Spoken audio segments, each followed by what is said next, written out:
Yo! Ako si Zaki at eto na naman ang panibagong episode ng Zaki Reacts. Ang papanoorin natin ngayon ay ang controversial na MC si Ban at si MP3.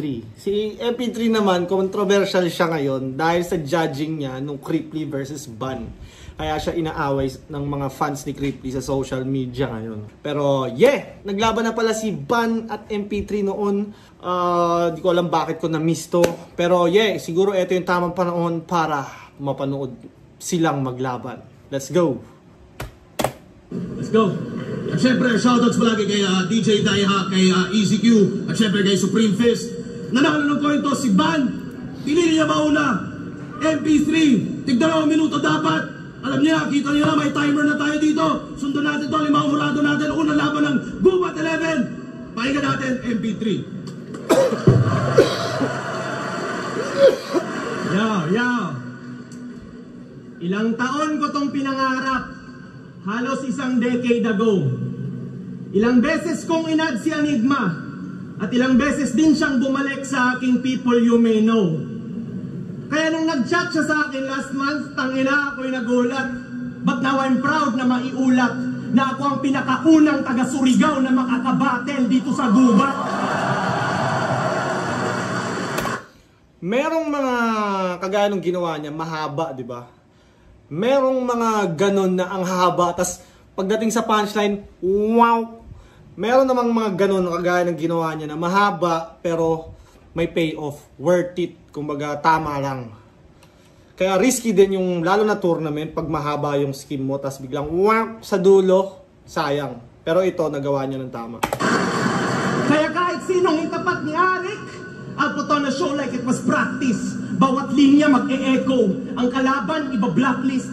Sa eksena, ako'y meta, kaya priority na draft pick. So anong kwenta nitong Ban? Bawat laro ko'y laging classic.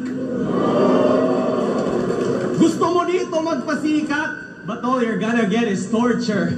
Sa motos ka na lang lumipat. Doon ka maghanap exposure. Kasi wala kang bagong pinapakita. Arik, mali ang iyong pag-offer. Matagal nang may ban sa flip top. We don't need another Fonger.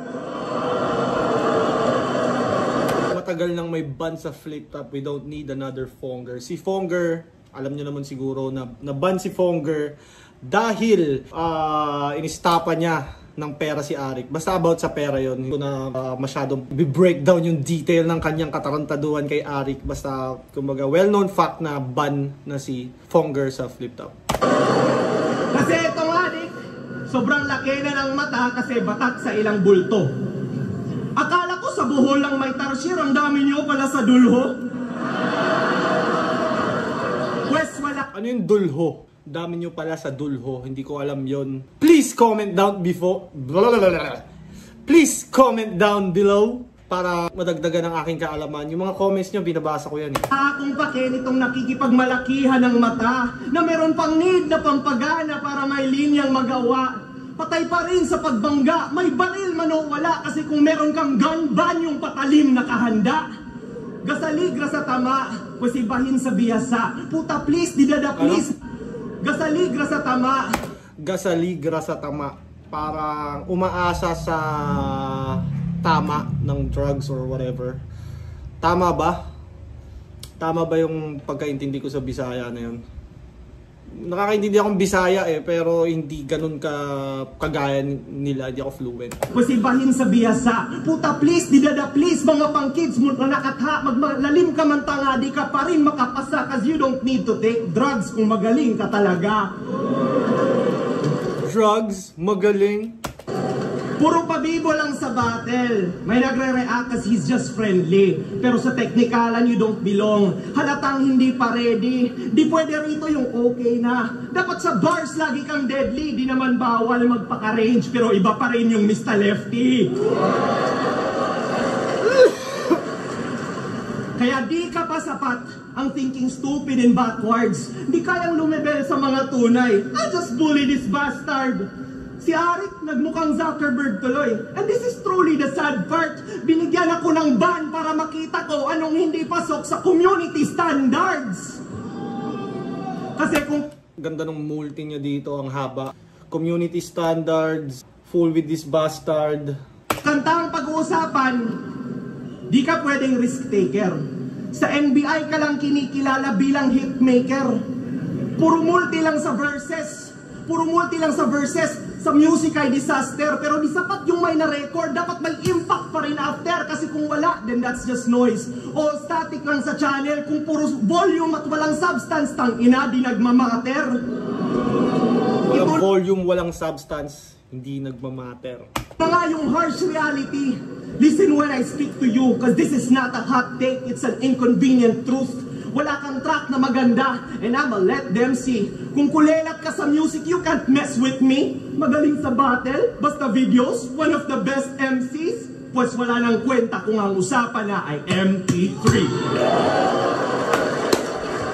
Mas gusto ko yung gantong MP3 kesa sa mga mas recent niya. Yung taglish niya, mas gusto ko yung ganto niya. Ang ganda nung simula, ang ganda nung gitna, tapos kung paano niya in-end yung round, swabe. Ngayon pakinggan naman natin yung round 1 ni Ban.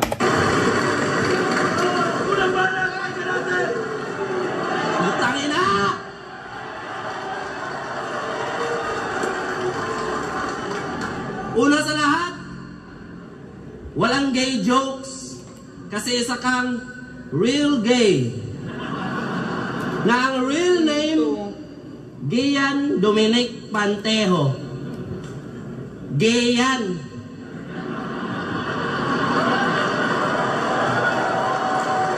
Gay yan. Pantejo. Barbie ka ba? May gay ka na nga sa pangalan, nagpapanty ka pa. Kung sino pa na pangalan sa'yo, pakisabi, putang ina niya. Marami tuloy nakakaalam na isa kang Barbing ama. Kasi real talk. So pag si MP3 talaga kalaban, laging gay jokes, no? Ilang beses, mga ilang battle na ako napanood na sa mga kalaban ni MP3, inaanggel talaga yung gay jokes.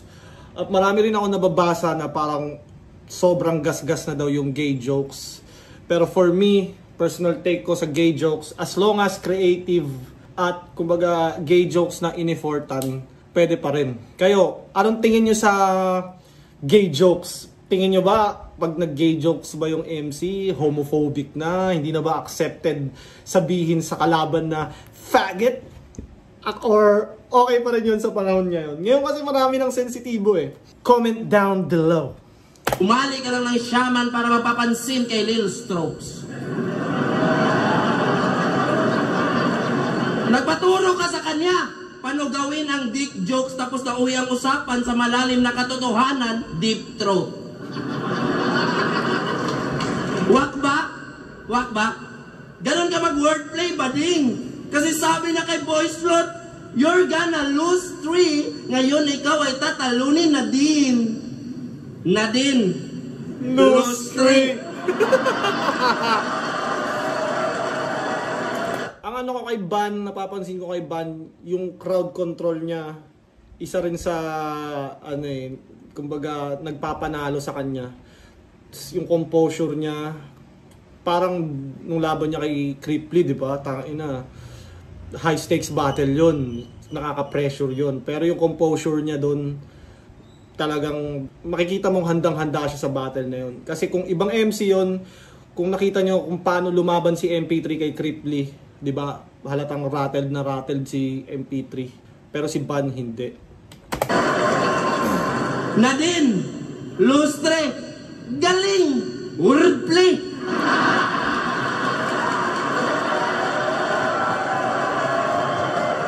Nadine, lustre, galing, wordplay. Naisip mo pa talaga yun? Putang ina ang corny mate. Mga ganyang kabaklaan, wag nyo sanang itolerate. Gusto mo rin maging Nadine na merong James. No debate na may halong kabaklaan ng sinusulat. No erase. Di ba bakla ka? Bakla ka. Ba't naging rapper ka bro? Para maraming mga lalaking mahumaling sa'yo. May anak ka pa naman. Oo, bati lang to. Pero kung bakla aking ama, sana adopted ako. Kung bakla aking ama, sana adopted ako.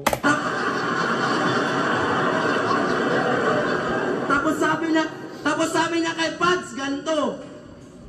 Baliwala itong pader because I'm the pader of my son? Ha?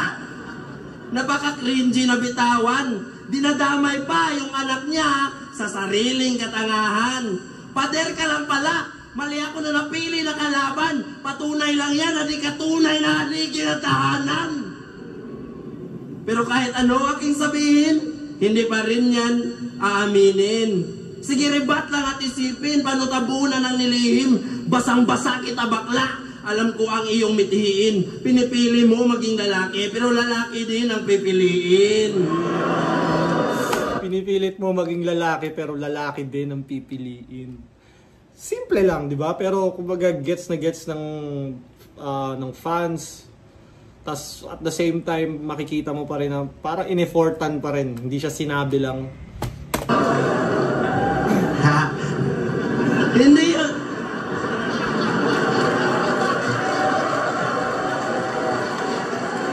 Hindi yun joke. Walang tatawa. Ang galit ko sa'yo'y sukdulan. Hindi ka ba nakukonsensya? Kailan ka ba matatauhan? Isang lihim na bakla. Nagpapanggap lang na magulang. Nag-anak ka lang para tabunan ang tunay mong katauhan. Nananatik. Nag-start ng pamilya bilang disguise ng kabaklaan. You know? Pili na tanga. They can't know that I'm a faggot. I need to start a family. Di ka magiging masaya. Pag nalaman ng anak mo to, paglaki niya, siya mandidiri talaga. Walang tigil, paggigigil, tapos iiyak pa siya. Sinong anak ba naman ang proud na merong beke na ama? Oh, di ba wala? Wala. Kaya ekis ka, bitch, please. Gusto mo lang magpagalaw ng parang telekinesis. Gamit ko na yun versus pistol. Sa ngalan ng mga ama, ikaw ang peke sa list. Kaya anong emperor tong MP, lol? Baka emperatrice. Di porke trapper ka lalaki na. Nakakaumay naman po. Tandaan mo merong serdeo sa flip-top na mahusay sa ganto. Wala sana ako plano pakialaman. Ang buhay mo agno. Kaso karapatan ng iyong anak malaman ang tunay mong anyo.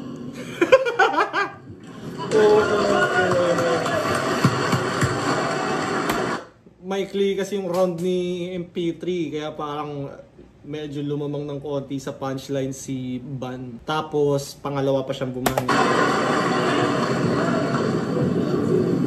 Yo, puro lang gay jokes.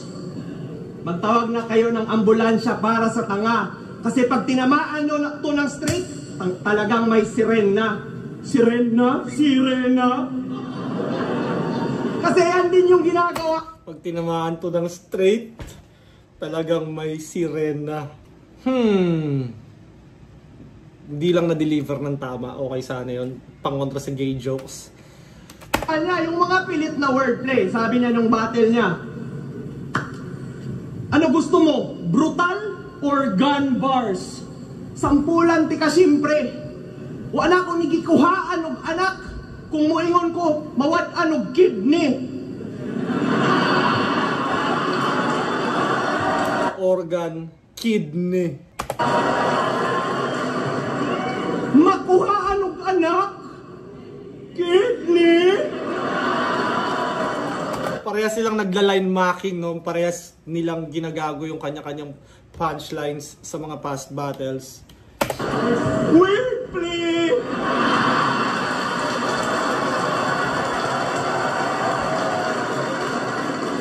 Yung kanina, di ba? Naging Nadine Lustre. Galing wordplay. Ito naman, kidney, wordplay. Tangina ban! Saan mo yun kinuha? Ang sakit nun sa bituka. So pag di nagkakasakit yung partner ni Mahal, ang tawag doon, di masikmura. Sikmura? Okay. Pero sa Rapolo, lagi mong dinadamay si GI sa yung lines para sabihin lang na funny. Kawawa talaga si Shrek, laging inaasar ni Donkey.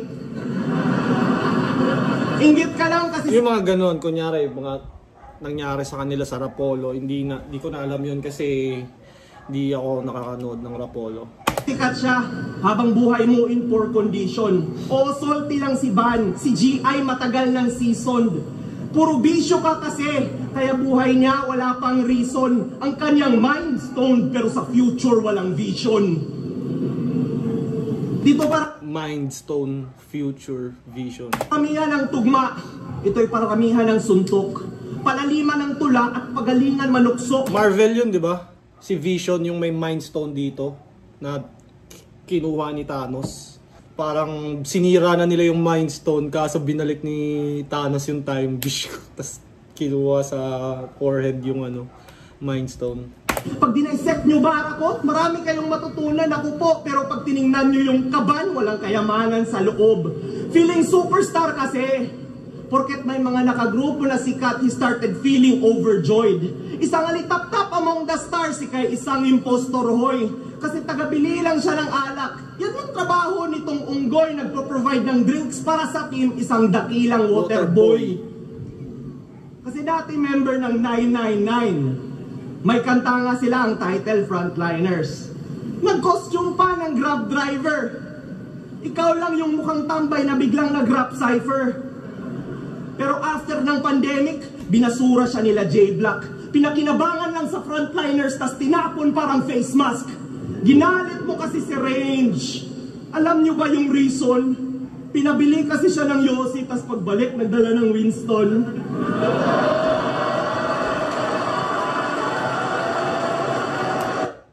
Si Range, sikat na artist sa Cebu. At yung Winston na tinutukoy niya na Yossi, Winston Lee ata yun. Parang artist din sa Cebu na di ata sila okay ni Range. Sa pagkakaalam ko, sa mas updated sa scene ng Cebu, baka pwede nyo i-comment kung ano yung exactly issue ni Range at ni Winston Lee.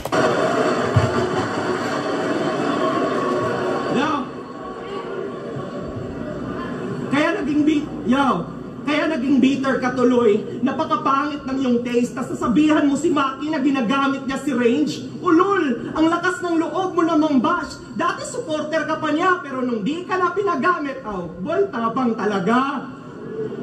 Di nila nakita yung value. Naging dependent kasi siya. Ika'y dinedma and that destroyed you mentally, di ba? Kinalimutan ka ng squad nung nag-events na rin sila nung meron ng 999 gigs na wala ka sa memory nila. At 999 gigs memory. Pang makapag-move on, nagtinda na lang siya ng prutas at sa palengke na bumida. At least sa ganun, okay lang na manggagamit para kumita. Wordplay na naman. Kasi sana lang siya lulugar. Wala nang range na magagamit. Sa pagra-rap, wala siyang racket. Walang audience na matatarget. Marami na kasing magaling dito. Wala lang space para sa pangit. Kaya magtinda ka na lang ng prutas. May pwesto ka pa sa market. Si mapa-GI man o range kay illegitimate na son. Sumigaw ka man parang batas, hindi makikinig yung fans. Di ka magmamark dito sa liga. Ngayon ililigpit na lang. Wala na ngang batas sa flip-top. Di mai-implement ang ban. Maganda yung mga sulatan ni MP3. Mark, batas. O ano ba? Clever. Kumbaga, pagmumulti niya, rhymes, choices of words. Maganda eh. Konting improvement sa delivery. Ganon siguro yung ni MP3. Kailangan. Yo! Rebat ko, pinabisaya! Yawa yung mga banat ba, mura magikan ra sa imong cellphone. Namuna pa sa kong kidney nga, ana siya, kumanda riyang paa, leg on. Real talk! Real talk! Di ko na-gets yun. Gikan sa iyang cellphone, galing sa kanyang cellphone. Pero yung leg on, di ko na alam yun. Kaya I need all my Bisaya subscribers to comment down below. Leg on ang puta. Round to game! Gusto ko sabihin sa asawa mo, ewan ko lang kung alam niya o sanay siya, na pag umiinom tong MP sa Cebu, kasama niya si Jamaica. MP, Jamaica. Jamaica ba yung parang green na hinahalo sa MP3? Tama ba? Di ako masyadong sa mga Alak-alak. Tingnan mo, player! Naghahabol na nga yung asawa mo sa'yo, tas naghahanap ka pa ng ibang chaser. Kung ako naghahabol, chaser. asawa mo tangina, papalitan kita later. Di kasi loyal tong MP, buti pa yung black label. O baka magdebat. Kayo, hindi loyal yung MP, buti pa yung black label. Alam kong wino-wordplay niya yung mga alak, pero buti pa yung black label. Ang pinupunto niya doon, buti pa yung black may label. Hindi ka gaya mo, hindi ka loyal na MP, parang ganon. Kumbaga, black label. Ano yun? Gets na yun kahit kulang or rich. Kumbaga, wino-wordplay niya yung alak, pero kulang ng para makumpleto yung meaning. Kayo ba, anong tingin niyo doon? Ako, gets na yun, MC ako eh. Kumbaga, gets na yun. Pero, para sa inyo ba, kailangan complete? MP, buti pa yung black label. O baka magdebat ka na hindi ka na mababae kasi bakla ka. Totoy naman. Hindi ko sinasabi na bababae ka. Nanonomboy ka lang. Nag-NBA reference ka pa? Hindi ka naman marunong mag-dribble? Imbes double lang yung violation niya, sabi ng referee, triple. Di ka marunong mag-dribble, tas nag-aangas ang puta, lakas ang tama nitong bata kahit di nag-dodroga, kaya pass sa mga ganto. Oh, di mo ba nakuha? Patunay naman Dribble, pass. galing ka naman loko pero di ka malakas sa bola. Siya daw si Kevin Durant. Oh shit, iba. Nagwa-warm up pa lang ako, baka ma-injury ka. Taga-Surigao ka pala. Bakit parang si Raulo Panggapo na baka bobo at bano nagre-reference ang basketball tapos hindi marunong maglaro? Di ka marunong maglaro. Huwag mo nang itanggi. Free throw na lang gagawin mo. Pinasa mo pa sa camping.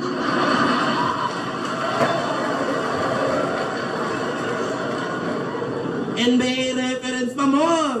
Tapos wala naman palang nalalaman. Buti na lang nung nag-free throw ka, di mo pinasa sa kalaban. Kung may spade na naging goryo, putang ina, mas malala yan. Biruin mo, kada battle niya, nag-iiba siya ng pangalan. Kasi sabi niya, ako si Michael, ako si Jordan, ako si Kobe, ako si Brian. Sarap. Sila more online marking talaga. Pero, yun nga, minsan nagiging, excuse me, nagiging mahirap siyang magets pag hindi lahat ng battle nila is nasubaybayan. Siguro sa mga ibang MC na talagang madalas mas mapanood, mas effective yan. Kung ibigti sa lubid, pero sa tunay na laro, taga-bit-bit ka na ng tubig. Pareha sila ng angle no kanina, water boy, ito naman, taga-bit-bit ng tubig. Pa yan tungkol sa alak, pero puro tanggi pag tinagayan.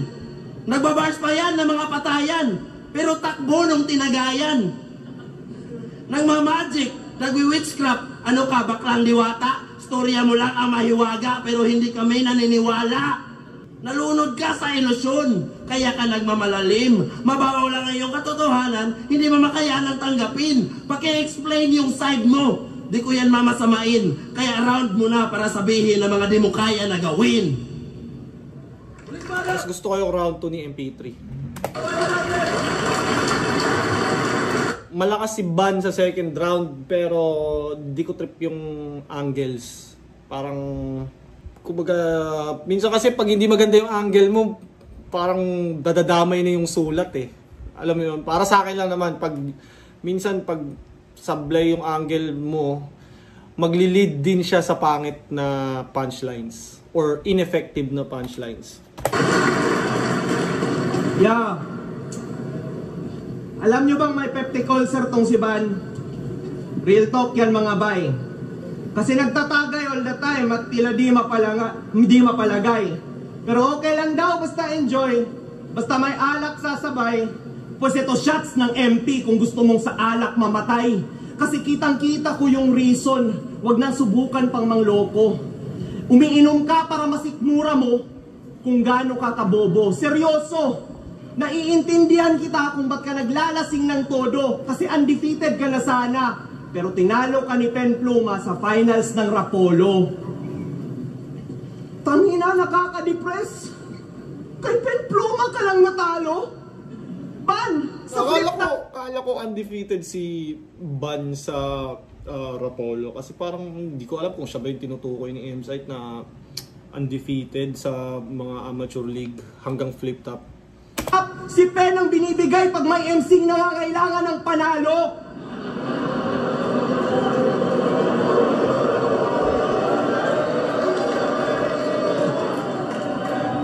Yeah. What's your excuse, Ikay Kabado?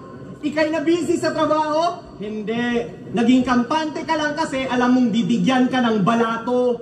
Real talk. Yung grand prize, hinati nila. Pinag-usapan weeks before the match para kung talo, may assurance. Kaya nagkapera sa kanyang death na para bang may life insurance. Akala ko pa naman ikayatat. Nagkapera sa kanyang death na parang life insurance. Angle niya dito is yung laban ata ni Ban versus Pen Pluma sa ibang liga. Ako, I doubt na yung mga fans is, kumbaga, updated sila doon. Siguro may ilan na super battle rap fans na nasusubaybayan pa yun. Na mag-champion ka sa rap, pero tumiklop ka lang agad at ikay nabisto sa pagkat yung sulat mo di umangat at napagpasya mong nagkalat nung natanggap mo na yung kalahati, di mo na binigay lahat. Yo, and to prove na he didn't step up when it really mattered, pera lang talaga habol niya, yung t-shirt niya ay greedy bastard. Ngayon, 50-50 ka, wala ng hati-hati. Ito'y suntok, ala Pacquiao kung gusto mo ng money. You got fucked by Pen Pluma bago... Medyo yung body language ni MP3 ngayon parang malapit na mag-stutter. Alam mo yun? Parang any minute pwede nang mawala. Ka-umani? Tangina, huwag kayong magpasibak para sa pera. Laging nangyayari yan sa round 3, no? Kahit ako, pag round 3 medyo lumalaylay din ako. Ewan ko kung dahil ba siya pagod na ako, bumababa na yung energy ko. Pero napapansin ko rin siya sa ibang MCs. Sa tingin niyo ba, bakit nangyayari yun pag round 3? Dapat kayo yung sugar daddy. Kasi wala nang natira sa kanyang balato na nakuha. Tinalikuran titulo at nanatiling hampas lupa. Dapat bonus lang yung cash, pero ginawa mong disadvantage. Hinahabol ko din naman yung pera, pero di ko tinatakbuhan yung challenge. Kasi ako, I'm always game, kahit di na mag-insist.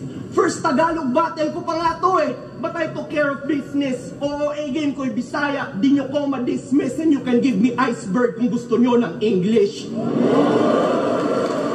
Si Iceberg, ito ata yung nakalaban dati ni Sac Maestro sa Pakusganay ba or Gubat, I'm not sure, pero yun nga, si Iceberg ay lumalaban sa English Conference. English Conference!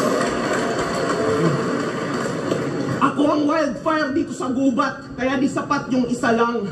Nagbabaga na aking apoy and all these bitches need to run. Kaya magpatulong man siya kay Pen para ako'y maisahan, sunog pa rin sa aking apoy kapag lalapit sila Ban. Wildfire sa ating dito sa Gubat, sunog pa rin paglalapit sila Ban. Sila Ban. Sa wildfire. Ang pili ko pinaka-advantage ni MP3 sa lahat is yung pag-i-English niya. Yung parang Sac Maestro effect. Paano minimix ni Sac Maestro yung Tagalog, English at Bisaya. Para sa akin lang, trip ko yung mga ganun eh. Yung ganung paggamit ni MP3 ng vocabulary niya. Pangina mo bakla! Sarap, ikaw na ay tumigil. Anong talunan si Pen Pluma? Tinalo niya si GL. Wow, saan ka nabot ito? Lang mo Tinalo ni Pen Pluma si GL? Totoo ba yun? Damn, kung totoo yun. Wow, saan ka nabot ito? Lang mo Round 3 game! Sa mga hindi nakakaalam, siya ay dating miyembro ng aming grupo.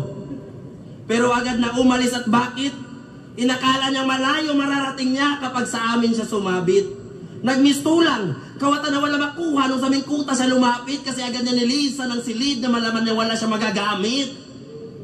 Paglisan niya sa aming grupo, Naging mabuti ang lahat. Malinaw na ang samahan. Wala nang toxic sa pangkat. Pagsali niya sa aming grupo, binigyan siya ng konting pangangat, pero pag alis ni MP, binitawan agad, kaya itong bote ay basag. Basag na bote sa harap. Nakakahiya sa MC guest. Ako bumasag sa iyo, kaya ako na rin magliligpit. At kung mag-taglish ka man ngayon, wala sa iyo mai-impress. Ganyan talaga pag tinamaan ng MP, maya't maya nag-i-English. Piling mabigat pag nagtataglish. Okay, no, yung highlight na gusto ko kay MP3, yun naman yung pinupukol ni Ban ngayon. Taka na bigat pag nagtataglish. Piling mabigat pag nagtataglish. Umukhang magde-deny pa. Huwag kang piling heavy, bestie, kasi MP, light ka. Di ako terrified sa simpleng lines na minemorize niya. Kaya ako makipag-ratratan sa MP3, kahit magiging MP5 pa. O ano, alak pa. Di mo ko kaya, brother, tinawala ng power. Niratrata kita ng shot, ako'y madayang gunner. Kaya baon ka ng malalim, huwag nyo nang hukayin pa. Anong pag may alak, may balak? Wala akong balak, hukayin ka! O ano? Pangit lang yung start niya, di ko natripan yung start niya. Layla yung start niya, tapos tinan mo, 1 minute and 30 seconds or 1 minute and 40 seconds na siya, or isa't kalahating minuto bago siya nakakuha ng reaction sa crowd. Agay ba? Wala ba silang matututunan? Kung rounds ko, puro inuman, may aral kang mapupulutan. Ikaw taglish ka ng taglish, wala rabay ang buang, mauday ni Arisis at maestro para iya katuluhan. Estudyante na alalay na maestrong sumasahod. Panay kating para tumagay, kaya shots niya di pumapasok. Siya daw ay tamod ni Sak. Proud niyang sinisigaw. Di mo napahiya kalaban mo. Ang napahiya doon ay ikaw. Imbes umasta na malaking tao, inamin mo lang na tamod ka. Pero bakla ka, alam ko na kung saan to papunta. Gusto mong sumipsip sa maestro, kaya ako'y napapatanong kung tamod ka ba talaga ni Sak o gusto mo lang magsak sa tamod niya. May mga ganung punchline kasi si Ban na kumbaga parang quotable or parang nagiging highlight siya ng round. Kahit hindi man malakas ang punch, hindi man karamihan ng punchline niya malakas, meron siyang mga na-highlight na para siyang magandang moment ng kada round. Feeling ko dun siya lumalamang. Gumaya ka lang ng estilo man. Huwag kang feeling important. Magagaya mo yung taglish na maestro, pero hindi yung lesson plan. Kaya hampas sa nerdong yan ng baseball bat naging home run. Hirap hanapin ang MP, ngayong inabutan ng Lakers ban.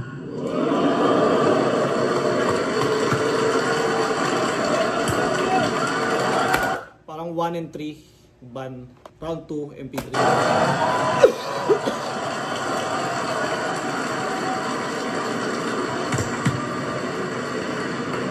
Sobrang solid na laban na yun. Ang boto ng Horado.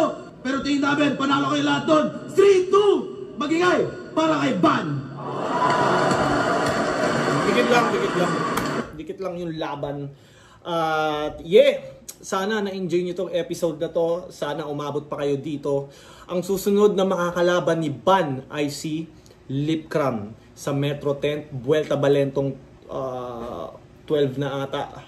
So, kayo, anong tingin nyo sa Ban versus Lipcram? Sa tingin nyo ba magagawa ni Ban yung nagawa niya kay Cripply sa Cebu? Or mababadibag siya ni Lipcram?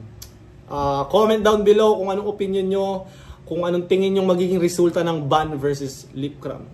At hanggang dito na lang. Maraming salamat kung umabot ka pa dito. I love you guys!